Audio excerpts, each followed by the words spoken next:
Meminjam uang kepada teman atau orang lain sah-sah saja, hanya saja kita harus tahu diri kapan harus mengembalikan uang yang kita pinjam. Terlebih apabila kita sudah mempunyai kesepakatan kapan uang akan dikembalikan. Terkadang kita mempunyai teman yang suka meminjam uang, padahal hutang sebelumnya belum dia kembalikan, tentu saja kita kesal. Karena tidak enak hati kita memberikan pinjaman lagi. Di video kali ini saya akan memberikan tips cara menghadapi teman atau orang lain yang selalu berhutang. 1. Beranikan untuk berkata tidak. Masih sedikit orang yang memiliki keberanian menolak permintaan orang lain, termasuk soal meminjam uang. Karena merasa tidak enak atau enggan, akhirnya kamu meminjamkan uang pada sahabatmu. Namun mulai dari sekarang, kamu harus memupuk keberanian dan belajar menolak permintaan teman. Bisa dimulai dengan hal kecil seperti menolak permintaan untuk mentraktir makan dan minum. Jika kamu sudah punya keberanian untuk menolak permintaan ini, maka hal sama bisa kamu lakukan saat mereka meminjam uang. Dengan sering ditolak, temanmu akan berpikir ulang sebelum meminjam uang padamu. 2. Rasa khawatir itu wajar. Saat pertama kali menolak permintaan teman, pasti akan ada rasa khawatir. Seperti ketakutan jika teman tidak bisa menyelesaikan masalah atau malah marah kepadamu.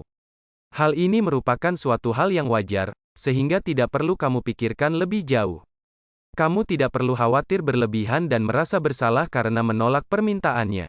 Yakinkan diri bahwa cara ini bisa menjadi media pembelajaran untuknya. Bahwa dia telah terhindar dari jeratan utang yang lebih banyak dengan kamu menolak permintaannya. 3. Bawa sedikit uang saat hangout. Cara ini cukup ampuh buat kamu yang tidak ingin ditodong untuk traktir minuman atau makan saat hangout. Bawa sedikit uang dari rumah yang hanya cukup untuk membayar pesananmu. Sehingga, saat ada teman yang minta dibayari, kamu bisa mengatakan kalau hanya membawa sedikit uang. Jadi, tidak bisa membayar makanan atau minuman sahabatmu. 4. Buat catatan utang. Selintas memang terlihat pelit atau perhitungan, tetapi membuat catatan utang sangat penting. Kamu perlu mencatat semua transaksi dan utang sahabatmu. Nantinya, kamu bisa menggunakan catatan ini kalau temanmu akan berutang lagi. Kamu cukup menjabarkan detail utang sehingga dia tidak akan meminjam uang padamu lagi.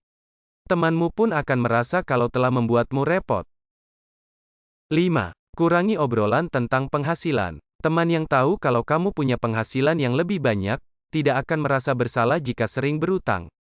Jika kamu sering membicarakan soal penghasilanmu, maka temanmu makin betah saja untuk berutang padamu.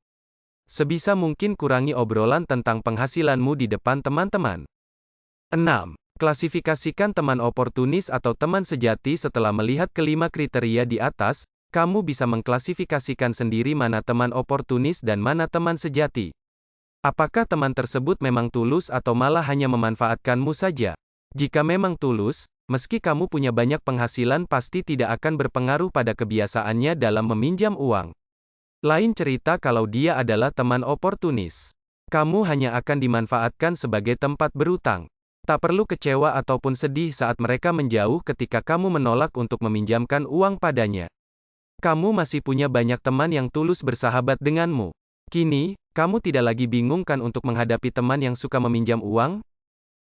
Itulah 6 tips untuk kamu yang sering menghadapi teman atau orang suka berhutang kepadamu. Semoga video ini dapat menginspirasi cara menolak teman yang suka berhutang. Terima kasih sudah menonton video ini, semoga bermanfaat. Jangan lupa dukung channel ini dengan like, komentar dan subscriber ya teman-teman.